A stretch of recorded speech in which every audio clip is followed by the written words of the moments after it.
ए ऐसा ही शिव चर्चा हो खतरक दीदी और बाबा के दरबार में कहनी का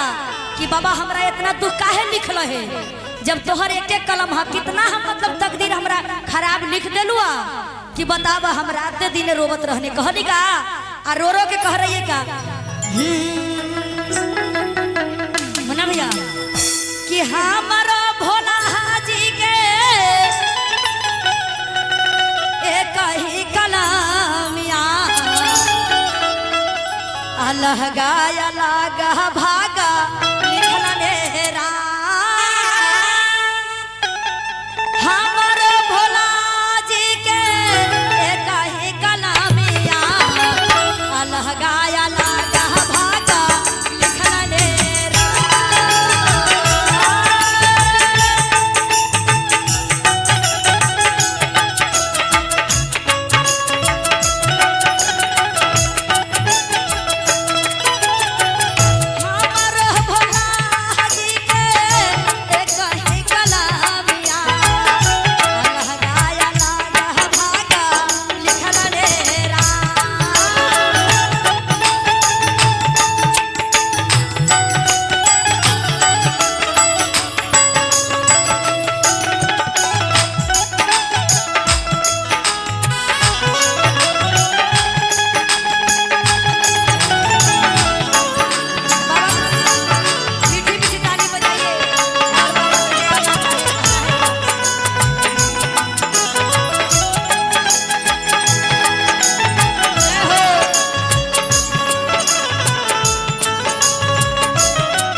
बाबा भोलेनाथ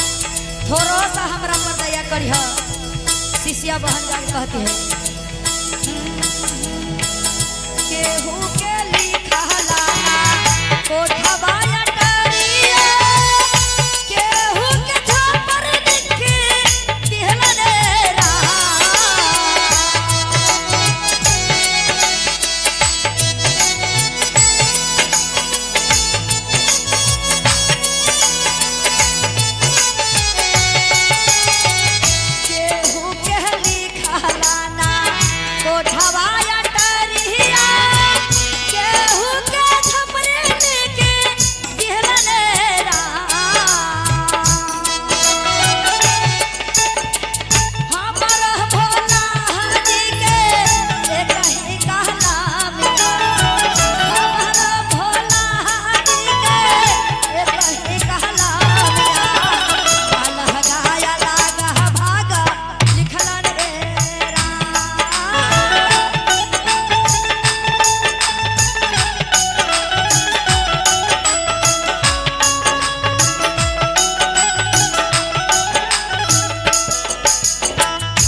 केहू के लीला नाना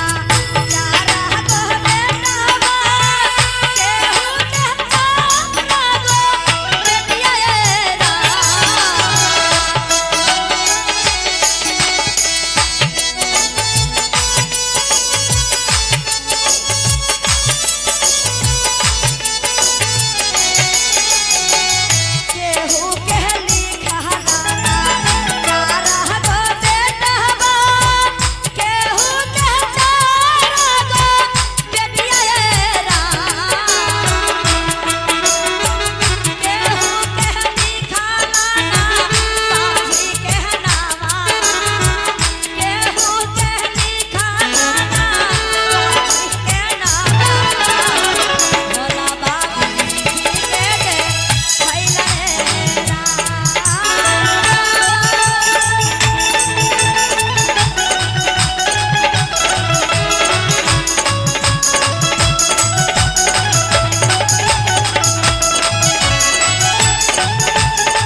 कंचन रानी गावा है गुरु के भजनिया गाई गाई तोहके सुनावेरा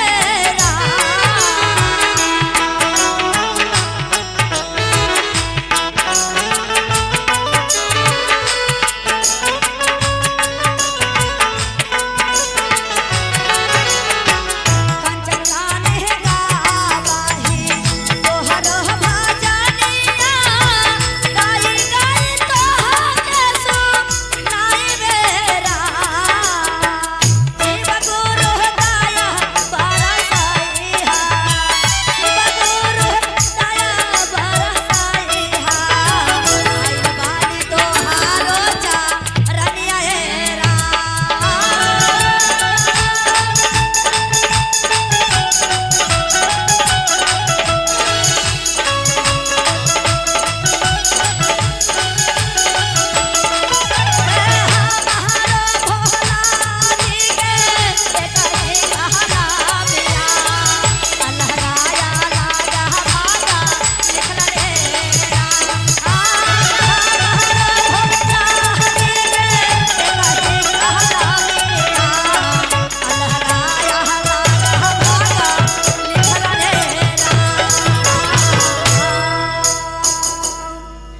बोलिए शंकर भगवान